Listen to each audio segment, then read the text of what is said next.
Sallallahu wasallam ala nabi sayyidina Muhammadin wa alihi wa sahbihi ajma'ina.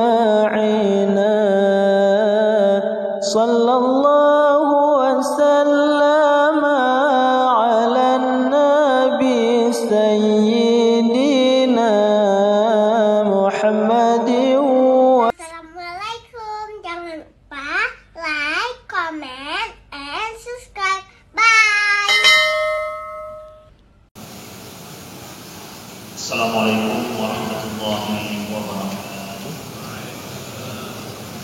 Alhamdulillahirabbil alamin, nahmaduhu wa nasta'inuhu wa nastaghfiruhu wa nastahdihi wa na'udzu billahi min shururi anfusina wa min sayyiati a'malina. May yahdihillahu fala mudilla lahu wa may yudlil fala hadiya lahu. Asyhadu an la ilaha illallah wahdahu la syarika lahu wa asyhadu anna Muhammadan 'abduhu wa rasuluh. Allahumma shalli wa sallim wa barik ala sayyidina Muhammadin wa ala alihi wa sahbihi wa sallim. Subhanaka la 'ilma lana illa ma 'allamtana innaka antal alimul hakim. Allahumma 'allimna ma yanfa'una wanfa'na bima 'allamtana wa zidna 'ilma. Rabbana innana amanna faghfir lana dhunubana wa qina 'adzaban nar. Amma ba'du. Akhirati fillah, saudara musliman dan sahabat yang Allah muliakan, Allah sayangi, Allah rahmati selalu. Alhamdulillah, Allah memberikan kesempatan kita berkumpul kembali di masjid yang mulia ini. Kita sama-sama kita meniatkan i'tikaf di masjid, sama-sama kita meniatkan untuk menunggu salat Isya, dan sama-sama kita meniatkan untuk menuntut ilmu. Insyaallah beberapa saat waktu kita di masjid, insyaallah Allah tuliskan sebagai bagian daripada amal ibadah kita bersama. Amin ya rabbal alamin. Saudaraku yang Allah muliakan, tanpa terasa atau sangat terasa sekali bahwa penghujung tahun 2023 sudah di depan mata kita. Tinggal 2 hari lagi secara penanggalan manusiawinya kita akan meninggalkan tahun 2023 dengan penuh luka dan pilu. Kita tinggalkan tahun ini menghadapi tahun baru 2024 dengan juga memulai dengan penuh luka dan pilu. Perang yang di Gaza, saudara kita sampai saat ini belum reda. Korban terus berjatuhan daripada saudara kita para syuhada di Gaza.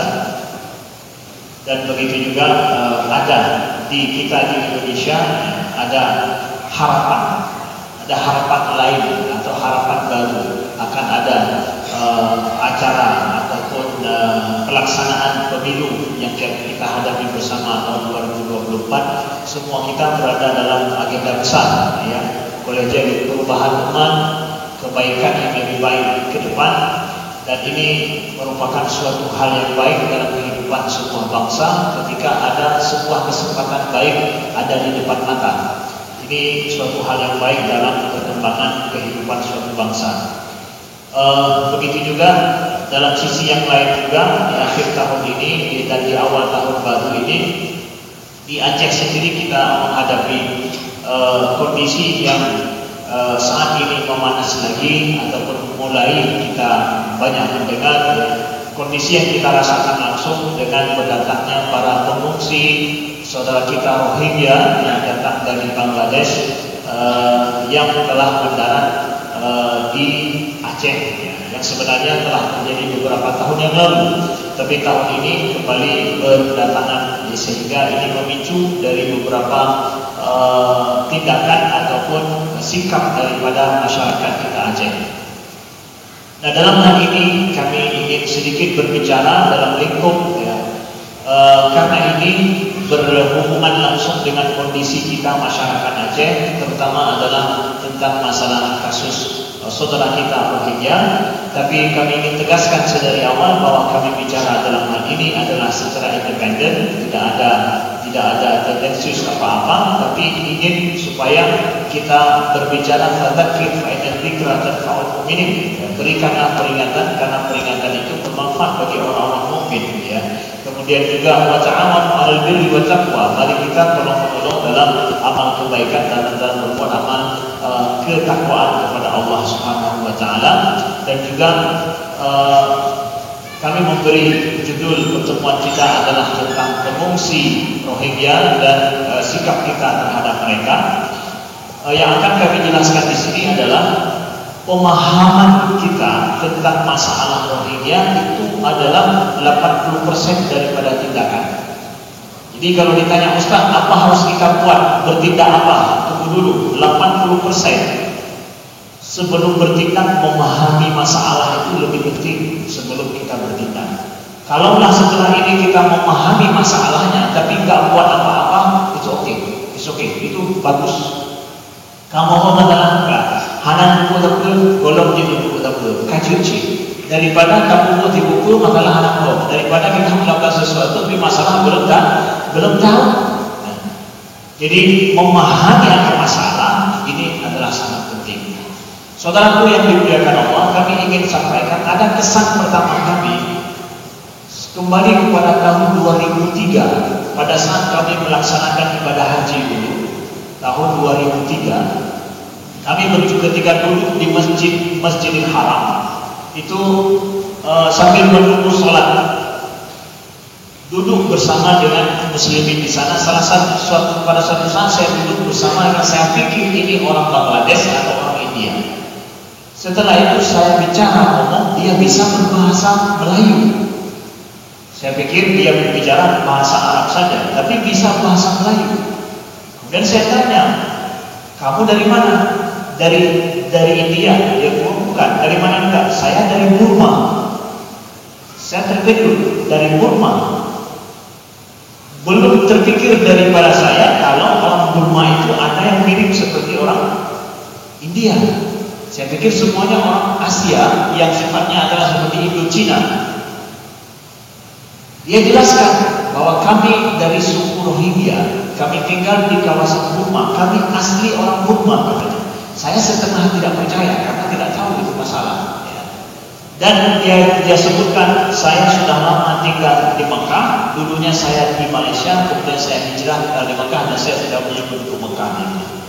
Itu awal saya mendengar kata-kata Rohingya 2003. Yang saya tidak percaya pada saat itu, hampir tidak percaya kalau mereka orang Burma, karena menurut pikiran saya orang Burma itu bukan seperti itu.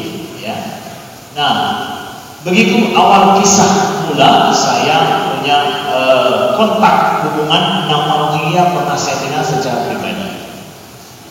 Baik, saudaraku yang dimuliakan Allah, Rohingya ini secara sejarah sedikit yang kita baca, yang dituliskan adalah bahwa mereka dulu memiliki kerajaan di Burma itu, ya, kerajaan Islam bahkan, ya, karena mereka notabene adalah muslimin Sunni dan bukan Syiah, ya, muslimin Sunni mereka. Jadi ketika Burma dan sekitarnya dikuasai oleh Inggris pada saat itu, ya. Nah, pada saat Inggris berkuasa, banyak orang-orang Buddha yang pro terhadap Inggris itu membantai saudara-saudara kita di Rohingya pada saat itu. Diperkirakan ada 100.000 lebih bahkan yang menjadi korban pembantaian pada saat kolonialisme Inggris berkuasa di tempat itu. Sampai akhirnya pada tahun 1948 merdekalah Myanmar ini atau Burma, nama awalnya Burma sekarang berganti menjadi Myanmar. Ini merdeka. Pada saat negara ini merdeka dari Inggris menjadi negara nasional, ya, mereka tidak mengakui suku Rohingya ini yang telah lama meninggali di tempat itu sebagai suku yang punya hak sama dengan orang-orang etnik lain yang ada di Burma atau Myanmar. Sampai pada diselesaikannya undang-undang kewarganegaraan 1982, mereka tidak masuk sebagai warga negara Burma Myanmar, tidak diakui. Padahal sejarah mereka sudah lama, sudah berapa tinggal di tempat itu. Dan kita tahu Burma itu langsung berbatasan dengan Bangladesh. Jadi jadilah mereka salah satu etnik besar di dunia yang tidak mendapatkan pengakuan kewarganegaraan. Tidak ada pengakuan kewarganegaraan. secara resmi daripada Burma itu sendiri. Ini menjadi akar masalah besar di dalam abad bagi mereka pada abad ke-20 pada saat terbentuknya negara-negara secara nasional itu. Lalu saudaraku yang dimuliakan Allah, sering karena tidak ada pengakuan terhadap mereka, maka seringlah terjadi konflik antara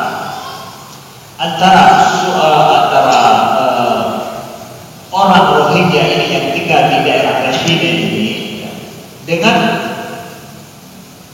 orang Buddha ataupun etnik lain yang ada di Burma, karena mereka menuntut hak mereka. Terjadilah konflik secara politik juga demikian. Pemerintah yang notabene-nya dikuasai oleh militer, mereka tidak mau mengakui dan memakai kekerasan dalam hal ini. Dari sisi orang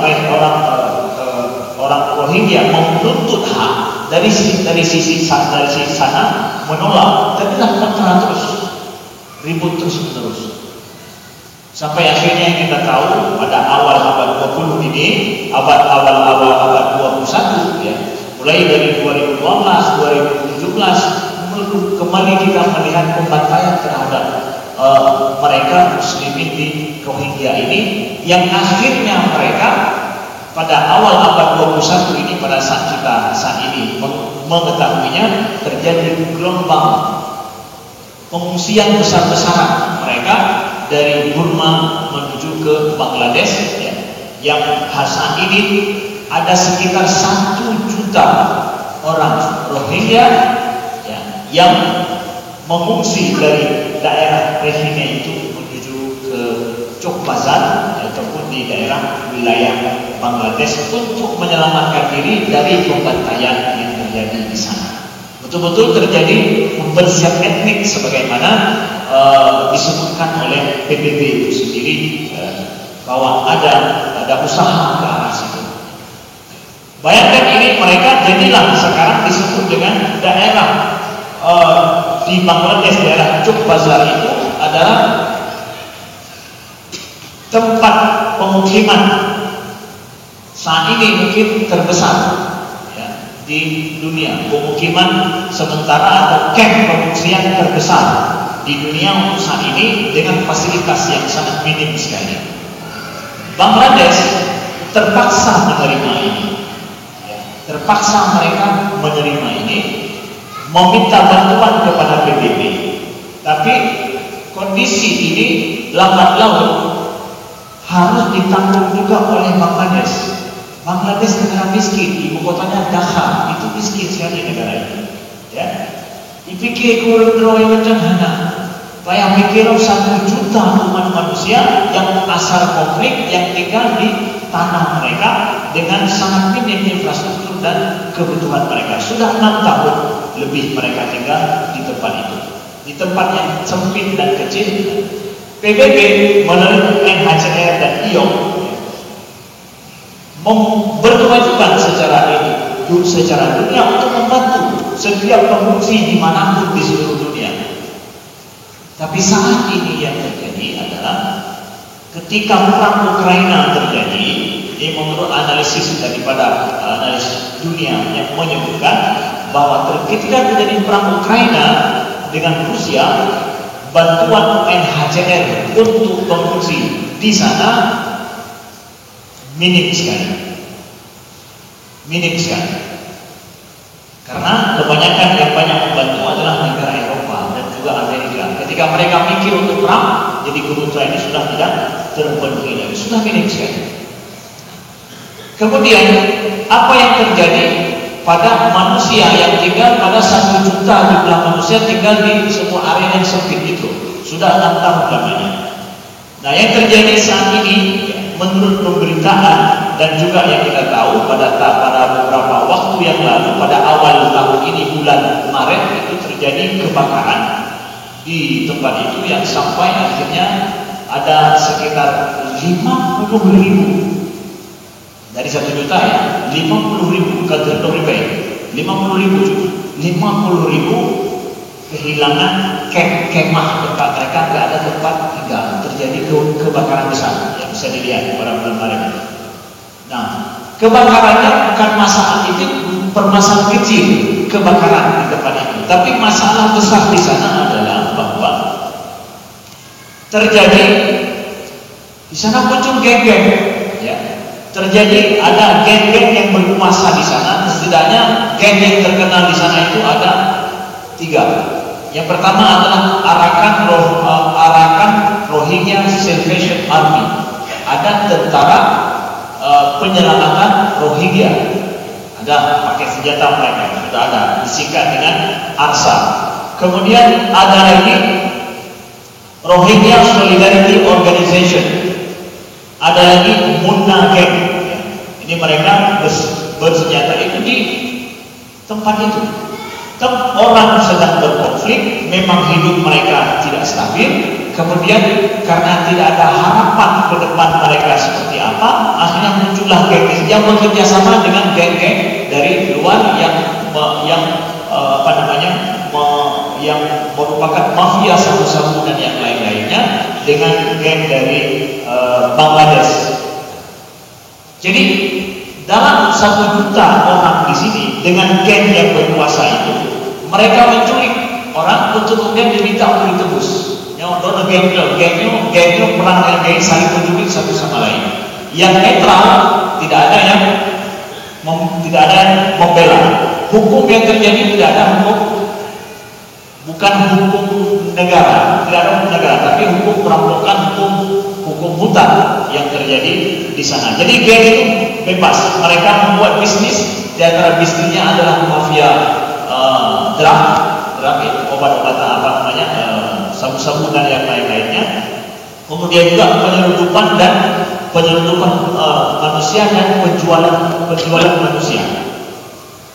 Terjadi di sini berbagai macam bentuk kriminal yang bisa kita bayangkan terjadi di di tempat itu. Nah, sedangkan pemerintah Bangladesh mencoba untuk menangani permasalahan ini dan mereka tidak mampu. Kenapa? Untuk mempekerjakan jumlah polisi dan tentara yang banyak di situ, pemerintah tidak punya mampu. Akhirnya berkuasa seperti itu. Ini yang menjadikan akhirnya tempat ini mengerikan dan tidak cocok untuk tidak layak hidup lagi. Sudah kebakaran terjadi seperti biasa, kemudian infrastruktur tidak ada, ditambah lagi dengan bermacam geng mulai berkuasa di tempat itu satu sama lain. Kita bayangkan. Ini saudara sedikitnya setidaknya yang terjadi di sana sebagaimana dituliskan oleh mereka-mereka yang sudah pergi ke sana dan dilaporkan secara dunia boleh diakses permasalahan ini. Jadi dengan demikian kita bisa membayangkan kondisi ini. Lalu datangnya mereka ke tempat kita di Indonesia dan Malaysia memang sudah menjadi harapan bagi penduduk atau pengungsi Rohingya di sana. Harapan masa depan mereka itu di 2 negara, Malaysia atau di Indonesia, seberang laut sana. Bangladesh tidak ada harapan, balik ke Burma mereka tidak mau, tidak ada harapan kembali ke sana, maka memudah-mudah hamba seluruhnya adalah bahwa surga itu ada di, bayangkan bagaimana tempat mereka tinggal, surga itu ada di Indonesia. Jadi berita sesama orang Rohingya di sana adalah Malaysia, Indonesia, orang Muslim, orang baik-baik. Jadi harapannya ada di sana. Jadi walau bagaimanapun harganya. Jadi itu sudah menjadi impian mereka.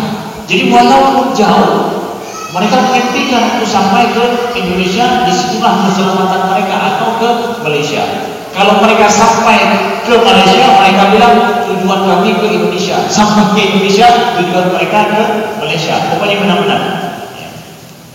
Nah, saudaraku yang dimuliakan Allah, dari sini kita lihat, alhamdulillah terungkap memang anak polisi-polisi kita sudah banyak bekerja di sini untuk mengungkapkan ada upaya memang untuk menyelundupkan manusia ataupun disebutkan ada juga dengan human trafficking, menjual manusia. Itu salah satu penyebab juga yang akhirnya cita-cita mereka itu bisa tercapai. Bagaimana mereka bisa impian mereka sampai ke Indonesia dan ke Malaysia bisa tercapai? Diageni oleh agen-agen yang penduduk ini. Karena mereka sudah punya impian. Ya, dengan cara ini pokoknya sampai di Indonesia, sampai di Malaysia aman. Ada salah satu kawan kami yang bekerja sejak dari awal pada saat Rohingya pertama sampai di sini, dia kasih tahu kepada kami, ada di antara orang Rohingya itu memang Ustaz, mereka itu nggak bayar. Pergi ke sini, ada di antara mereka nggak bayar, tetapi dibayar oleh geng di sana kepada pihak kapal. Ini orang ini sudah dibayar, ada 10 orang, 20 orang dia yang bayar. Yang nanti di sana ada yang ambil. Jadi mereka nggak punya apa-apa, dibayari oleh orang lain. Jadi mereka naik karena sudah ada yang bayar. Impian sampai ke Indonesia atau ke Malaysia. Dan kita bisa bayangkan sampai ke Indonesia dan ke Malaysia, misalkan siapa yang ambil? Mereka udah kosnya, udah modalnya sudah dikeluarkan di sana. Siapa dan apa yang akan dilakukan terhadap mereka di sini? Ya, bisa kita bayangkan kriminal mereka akan dijual dan dia akan dijadikan bermacam-macam. Nauzubillah min dzalik. Jadi sampai di tahap ini, sampainya mereka kita paham bahwa ini ada krisis global, krisis dunia yang akhirnya kita di Indonesia khususnya Aceh terseret dalam krisis ini. Yang tanpa kita sama sekali tidak mau akan terjadi krisis ini. Pada saat juga kita sedang memikirkan masalah negara kita pemilu ke depan, ya. Ditambah lagi dengan kita juga tidak ada budaya atau sejarah menerima pengungsi luar negeri di tempat kita. Yang terjadi bagi orang Aceh adalah pengungsi keluar ada, tapi menerima pengungsi dari luar kita belum punya sejarah itu. Dan infrastruktur kita tidak memadai dan tidak mendukung untuk kita menerima pengungsi itu. Maka dari sini ingin kami sampaikan saudaraku yang dimuliakan Allah, undang-undang negara Indonesia sendiri itu tidak ada. Indonesia tidak masuk dalam konvensi pengungsi dunia, tidak masuk di situ. Selama ini undang-undang di Indonesia hanya mengatur orang asing masuk keluar dari Indonesia secara normal, lewat pintu normal, pintu resmi. Tapi orang asing masuk ke Indonesia melalui pintu tidak resmi dan juga dalam kondisi seperti ini terpaksa. Bagaimana negara harus melakukannya? Tidak ada undang-undang yang mengatur spesifik masalah ini. Aturan mainnya tidak ada. Nah, ini kita tidak ada. Jadi kalau kadang-kadang kejadian yang aneh-aneh bisa terjadi seperti ini, undang-undang kita belum ada. Indonesia belum ada undang-undang. Jadi apa juga selama ini yang terjadi itu adalah memakai prinsip yang disebut dengan non-refoulement. Prinsip dunia ini, prinsip dunia yang dianut oleh bangsa-bangsa yang beradab, berperadaban di dunia, prinsip non-refoulement. Artinya apa? Seseorang secara kemanusiaan kalau dia mengungsi ke suatu tempat karena terancam hidupnya, maka negara yang berperadaban di suatu tempat tidak boleh mengembalikan orang ini ke tempat yang dia terancam hidupnya. Itu prinsip dunia ini. Nah, namanya prinsip non-refoulement. Ya. Jadi hanya memakai prinsip itu saja, tapi tidak ada aturan mainnya di negara kita tentang itu. Kita lihat bagaimana dimensi masalah Rohingya ini complicated bahasanya, memang kompleks ya. Kemudian selanjutnya ingin kami sampaikan kepada saudara juga bahwa ada alasan bagi kita orang Aceh cemas dalam permasalahan ini. Pertama adalah sebelum kita banyak orang bicarakan tentang kita Aceh dalam kondisi saat ini, kita sampaikan bahwa ketika Rohingya, orang saudara kita Rohingya mendarat di sini, orang Aceh menampakkan aslinya. Ya, orang Aceh menampakkan asli mereka, menerima dengan lapang dada. Ya, menerima lapang dada tanpa ada embel-embel apa-apa, tanpa ada ini, tanpa berita ini, tanpa berita itu, mereka terima langsung. Artinya orang Aceh anti orang asing enggak? Berarti orang Aceh nggak anti orang asing. Karena apa? Orang asing yang mereka lihat dengan kondisi kemanusiaan yang menggenaskan itu, mereka terima tanpa mempertanyakan, bahkan menelpon polisi demi untuk ambil mereka, diselamatkan mereka. Dan sampai hari ini mereka ada di tempat pengungsian kita. Lalu setelah itu datang gelombang saat ini. Artinya bahwa orang Aceh sudah punya pengalaman singkat tentang hidup bersama dengan orang Rohingya dan melihat bagaimana pemerintah mengatur masalah ini. Jadi pengalaman orang Aceh di sini melihat ketika sudah ada Rohingya yang diterima di Aceh, lalu kelanjutannya seperti apa? Ada gue sih namanya gue, nggak tahu juga masa depan orang Rohingya yang sudah ada dulu itu seperti apa, akan ditangani seperti apa. Orang Aceh juga tidak tahu itu, masa depan mereka juga tidak tahu. Ketika masa depan bagaimana diperlakukan orang-orang itu di tempat kita tidak pasti. Aceh juga menimbulkan rasa takut. Lalu kemudian ketika gelombang Rohingya ini datang lagi ke tempat kita, saat ini muncullah rasa ketakutan itu membesar di kalangan orang Aceh. Ini saya menjawab kenapa ada kawan-kawan yang tanya dari luar, kenapa masyarakat Aceh berubah pendapat ataupun berubah pikiran atau merasa aneh saat ini. Dulunya enggak kok. Ditambah lagi dengan jumlah pengungsi yang tidak pasti datang ke tempat ini. Faktor yang ketiga, terus makin lele. Ya. Kalaulah dibilang ini cuma jatah orang Aceh 2 kapal, 3 kapal, habis itu selesai. Mungkin orang Aceh yang mikir-mikir juga, nggak ada masalah. Tapi kalau terus menerus, ketakutan mulai timbul. Kenapa? Kita tidak punya infrastruktur untuk menerima pengungsi dari luar yang mereka kondisi seperti itu. Ada kecemasan daripada orang Aceh kalau ini terus menerus datang. Ketiga adalah karena tidak ada kepastian daripada pemerintah bagaimana harus diperlakukan. Lalu pemerintah kenapa nggak melakukan seperti itu? Saat ini kita pahami undang-undang yang mengatur itu memang juga tidak ada. Tambah lagi pembiayaan terhadap yang seperti ini tidak ada. Bicara kenegaraan pemerintah dia jalan. Gubernur mau ngomong, bupati mau ngomong, oke bupati, oke gubernur mau ambil biayanya mana? Nggak ada, kosong. Ada bocor. Tidak tahu mengambil dari mana. Kalau pemerintah mau ambil itu, nggak ada uang. Pemerintah pusat pikir apa sekarang? Tersedot semua dana untuk pemilu kita. So ikut. Siapa yang mau komentar tentang krisis Rohingya ini? Ada yang baca. Gubernur mau ngomong, siapa mau ngomong? Nggak ada dana. Karena pemerintah ngomong artinya nih, nggak usah ada dana. Kalau nggak bisa ngomong. Jadi ini kondisi yang kita hadapi. Maka kita masyarakat Aceh akhirnya apa? Berhadapan dengan kondisi ini. Sama-sama kita tidak mengharapkan, tidak menginginkan Rohingya datang ke tempat kita. Tidak menginginkan saudara kita Rohingya juga bernasib seperti itu. Saya yakin semua rakyat Aceh belum tulus hati mengatakan tidak tega. Mereka bernasib seperti itu juga sama-sama kita tidak terima membiarkan itu. Semua masyarakat Aceh yakin, saya yakin seperti itu nasibnya apa?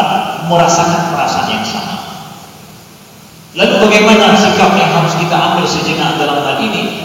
Ada beberapa pikiran yang harus kami sampaikan adalah bahwa kalau kita pahami kondisi komplikat seperti ini, ya, kompleks seperti ini, dari sejarah mereka kompleks, saat ini yang kita hadapi juga kompleks. Itu kompleks di atas kompleks ya. Yang kita hadapi saat ini. Dari sinilah kenapa akhirnya kita mencari jalan apa yang terbaik untuk sementara waktu. Ya, apa yang terbaik yang bisa kita lakukan untuk sementara waktu. Untuk pemerintah yang pertama untuk memikirkan secepat mungkin apa yang harus bisa dilakukan untuk ini. Jangan diserahkan kepada rakyat untuk menentukan ini. Rakyat Aceh khususnya tidak memiliki kemampuan untuk memikirkan ini. Ya, secara dana tidak ada, kemudian juga tempat juga tidak memadai. Apalagi orang asing yang harus dijaga tidak boleh keluar dari tempat ini akan mengancam stabilitas masyarakat. Masyarakat khawatir juga. Akhirnya kita mengatakan bahwa pemerintah harus mengambil sikap secepatnya. Pemerintah pusat tentunya yang nantinya diteruskan melalui pemerintah Pemda kita. Harus mengambil sikap secepatnya. Demi untuk apa? Rakyat Aceh. Bagi rakyat, berikan waktu sejenak untuk bisa dipikirkan bagaimana diberikan solusi bagi ini. Kita nggak bisa mendesak orang-orang saudara kita dari Rohingya ini kemana kalian? Mereka hidup mereka nggak mereka miliki, negara mereka tak ada, masa depan tidak ada, apa-apapun tidak ada. Kita nggak bisa desak mereka. Bahkan mereka kalau kita bunuh sih, maaf cakapnya, kalau dibilang bunuh saja juga mereka siap, nggak tahu harus kemana. Jadi yang kita desak bukan mereka, tapi yang bisa bertanggung jawab terhadap mereka, baik PBB ataupun ya kita punya institusi yang jelas yaitu pemerintah kita. Inilah yang bisa kita harap untuk mendesak, menertibkan mereka. Jadi mungkin kalau kita desak mereka, ya mereka nggak punya apa-apa, nggak tahu harus kemana. Negara tidak punya, paspor tidak punya, apa-apa pun tidak punya. Jadi yang kita desak yang bisa bertanggung jawab terhadap mereka. Itu yang bisa kita desak dalam untuk menentukan secepatnya. PBB, UNHCR juga dan yang lainnya. Itu yang bisa kita lakukan. Kita perlu sedikit memberi waktu dengan kondisi kita saat ini untuk pemerintah memikirkan bagaimana mengambil sikap dalam hal ini. Lalu yang nomor 3 adalah dengan kondisi saudara kita seperti ini, kalaulah ada yang membantu saudara kita Rohingya ini, itu bukan bermakna menerima mereka bersama dengan kita. Itu harus dipisahkan juga. Ya. Pisahkan dua prinsip ini. Kalau ada kita orang Aceh berniat membantu memberi makan, tempat tidur yang layak, membuatkan WC mereka, tempat tidur bagi anak-anak, memberikan kebutuhan susu bagi anak dan yang lain-lain, ini bukan bermakna orang Aceh ini menerima mereka tinggal lama di tempat kita. Bukan. Ini harus dipisahkan. Sebab ada mungkin sebahagian masyarakat menganggap bahwa kalau ada yang membantu mereka, berarti nanti akan datang lagi di tempat ini. Kemudian kita akan menjadikan mereka akan siap menjadikan mereka akan lama tinggal di tempat kita. Enggak, pisahkan. Kita boleh tidak menerima mereka di tempat kita, itu hak kita. Boleh tidak menerima mereka. Tapi ketika kita membantu kebutuhan mereka, makan mereka, tempat tidur mereka yang layak disediakan, itu bermakna adalah bukan bermakna bahwa kita legowo bahasa orang Jawa ataupun dengan membuka hati kita, udahlah biarlah mereka bersama kita. Enggak, bukan demikian. Membantu kebutuhan mereka hari ini itu hak ataupun kewajiban selaku muslim yang kalau kita mampu kita lakukan itu. Sebagaimana firman Allah dalam Al-Quran, wa ma adraka mal aqabah fakku raqabah aw it'amun fi yawmin dhi masghabah yatiman dha matrabah aw miskin yatiman dha matrabah aw miskinan dha matrabah. Wa ma adraka mal aqabah, tahukah kalian apa jalan yang sulit yang harus kalian tempuh? Ya. Kata Allah apa? Fakku raqabah, yaitu melepaskan orang yang diperbudak. Ini termasuk orang yang diperbudak, korban. Kita katakan mereka ini korban dari segala aspek. Mereka itu korban dari segala aspek. Aspek ditipu sama orang juga, ingin dijual dan yang lain. Ada impian mereka mau ke Indonesia, ke Malaysia sebagai lari dari ketidakpastian di tempat mereka. Mereka korban dari segala sisi. Fakku raqabah au it'amun fi yaumin dhi masghabah. Kata Allah juga apa? Memberi makan fi yaumin dhi masghabah pada hari yang sangat kesulitan. Ya. Hari kesulitan kita sendiri miskin. Datang orang minta sama kita, tidak ada apa-apa di rumah kita, enggak serba enggak cukup. Itu yaumin dhi masghabah bagi kita. Kita sendiri enggak serba cukup. Ini hanya orang mau minta lagi. Maka memberi makan pada saat seperti itu yang Allah katakan, dan aqabah itu yang sedikit orang yang mampu melakukan itu. Tapi itulah Allah sebutkan. Yatiman dha matrabah, untuk yatim-yatim yang dekat dengan yang punya kerabat dengan kita, au miskinan dha matrabah, atau memberi makan terhadap orang miskin dha matrabah. Miskin dalam agama adalah orang miskin yang membalik-balik ngabe, orang miskin yang hidup dan tidurnya di atas tanah, gak ada apa-apa. Memberi makan yang seperti ini juga akabah. Ya. Itu. Begitu juga dalam surat Al-Hajj Allah sampaikan. Allah sampaikan adalah dalam surat wa at'imul ba'isal faqir, dan beri makanlah kepada al-ba'isal faqir. Al-ba'is orang yang sengsara, fakir lagi dan fakir. Maka beri makanlah oleh kalian, kata Allah, al-ba'is yang sengsara, al-fakir. Udah fakir sengsara lagi. Ada orang fakir serba tidak cukup tapi tidak sengsara secara tubuhnya, kadang nggak cukup serba ini itu. Ya, tapi dia bisa tidur malam dengan nyenyak. Besoknya dia sengsara lagi, itu ataupun sulit lagi. Tapi malam ada tempat tidur lah, tempat istirahat. Dia melepaskan lelahnya. Tapi ini ada orang fakir, tidur sengsara, bangun tidur sengsara, mau tidur sengsara, serba tidak kepastian. Itu ba'isal fakir. Kata Allah, beri makan mereka. Jadi kalaulah kita memberi makan ataupun kita peduli terhadap mereka, kita berikan alat tempat tidur bagi mereka supaya mudah mereka pergi di tempat lain tidur di mana-mana. Begitu juga kita kasih untuk anak-anak mereka, ada popok anak mereka, kebutuhan untuk wanita-wanita mereka, kemudian yang lain. Itu adalah kebaikan orang Aceh, bukan bermakna mereka kita orang Aceh menerima mereka sebagai tanda, tapi itu adalah kewajiban insani tambah dengan kewajiban dini kita dalam agama kita. Kalau kita mampu melakukan, maka itu sah saja dan benar adanya semampu kita, dan bukan bermakna itu kita menerima mereka lama di tempat kita. Karena kita tidak punya kemampuan, dan secara hukumnya juga bahwa mereka orang asing yang seperti ini serba konflik, orang konflik di negaranya pergi ke tempat kita, itu mengancam keamanan suatu negara, apalagi masyarakat kita yang serba kekurangan seperti ini, saudaraku yang dimuliakan Allah.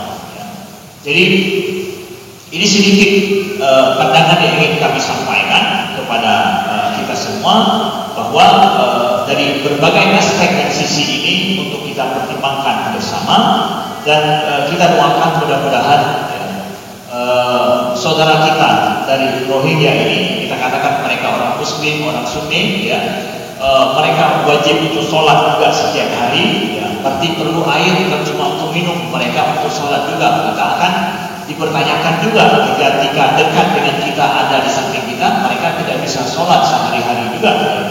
Begitu juga kondisi daripada anak-anak mereka yang kelaparan, tentu juga akan dipertanyakan kepada kita, mau tidak mau, ya. Jadi akhirnya Ustaz, daripada dana desa talib betul, ya, tiba ya, talib betul. Kalaulah ada tempat di mana mereka bisa makan, bisa sholat dengan baik, yuk sama-sama kita bawa ke tempat itu. Tapi kalau seandainya di tempat itu lebih tidak ada apa-apanya lagi, ataupun ya menyengsarakan mereka, yo yang kayak begini. Jadi kompleks orang yang dimuliakan Allah. Jadi sebisa mungkin kita tidak tajam dalam beragama, sebisa mungkin juga kita harus berpikir sejenak dulu, karena ini masalah bersama ini masyarakat Aceh. Yang di sini kita pikir, yang di Banda Aceh kita pikir, yang di Sabang kita pikir, itu masalah kita bersama. Saudara yang dimuliakan Allah, kita sepakat bahwa keamanan Indonesia, keamanan bangsa Aceh, rakyat Aceh, keamanan kampung-kampung kita juga ini harus menjadi prioritas utama, ya. Karena masyarakat kita merasa terganggu karena ketidakpastian mereka itu kalau di kampung berapa hari. Saya yakin kalau seandainya masyarakat Aceh dibilang ini berada di sini 1 bulan, ya, setelah itu dipindahkan ke tempat ini, saya pikir bahwa masyarakat Aceh sangat menerima ini. Hanya masalah hari sibilan yang berangkat, buku yang akan menurut bawahnya. Karena kekhawatiran tidak pasti, mereka lari lagi. Kemudian ada ada mafia yang di belakang itu semakin membuat masyarakat merasa momok dan menakutkan bagi masyarakat ini.